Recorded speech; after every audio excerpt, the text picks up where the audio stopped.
Hi, my name is Diane de la Cruz and I represent the Region 2, Cagayan Valley. In the 19th century, the major factor in the economy of Cagayan Valley was tobacco. Why?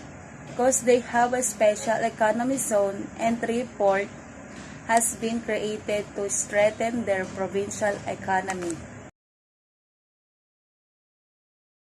History of Nueva Vizcaya. The province of Nueva Vizcaya was named after the Filipino living in the coast of the Mar de Biscayne in Spain. In the beginning of the 19th century, it was a part of the vast Territorio de Misiones of the Spanish-controlled government of Cagayan, covering the eastern half of northern Luzon from Nueva Vizcaya to Apari, include the Batanes Island. History of Quirino. In February 10, 1972, the province of Quirino was formally established. Upon the assumption to office of the first elected provincial and municipal officials headed by Dionisio A. Sarandi as provincial governor on February 25, 1983. History of Isabela.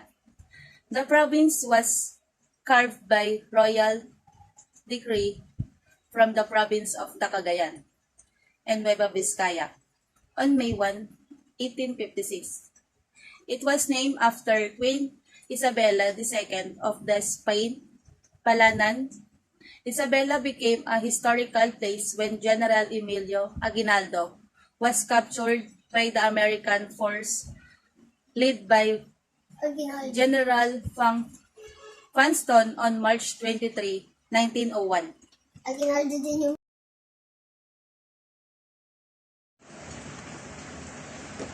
History of Batanes. On June 26, 1783, the incorporation of the Batanes of the Spain colonial state into the Philippines was ended, where the freedom of the Ivatan people became an experience from them, and the island of Batanes came eventually the colonial prison of Spain.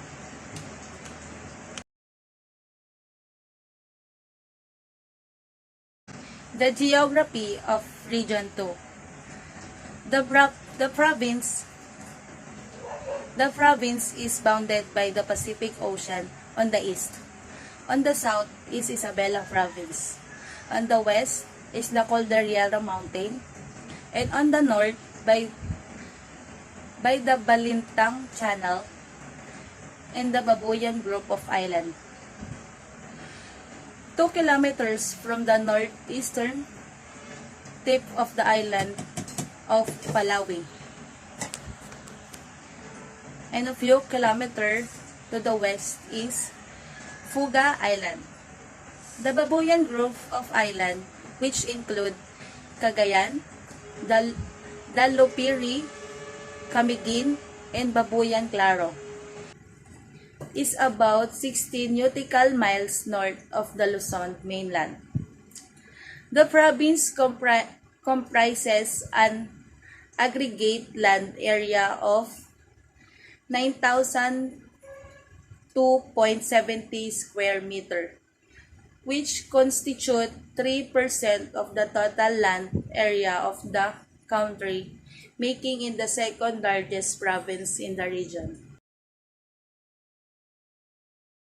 Uvod balls. It's like meatballs but made from banana heart with ground meat.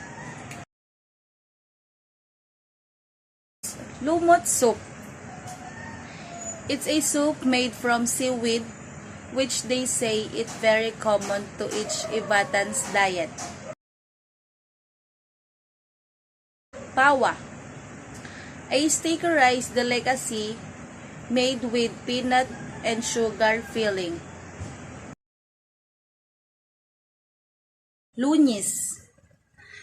Lunis is like an adobo dish in Philippines. Instead of the use vinegar, soy, and herb marinated, lunis only use salt and cook until dry. Tourist destination in Region 2. First is Morong Beach. It is one of the popular beach in the province. The second is Nakabuang Arch. It is located on Sabtang. Aglipay Cave, a series of 38 caves, 7 of which have been developed as tourist spots, located in the midst of rolling hills in Verdant Forest. St. Peter and St. Metropolitan Cathedral. The seat of the Archdiocese of Tuguegarao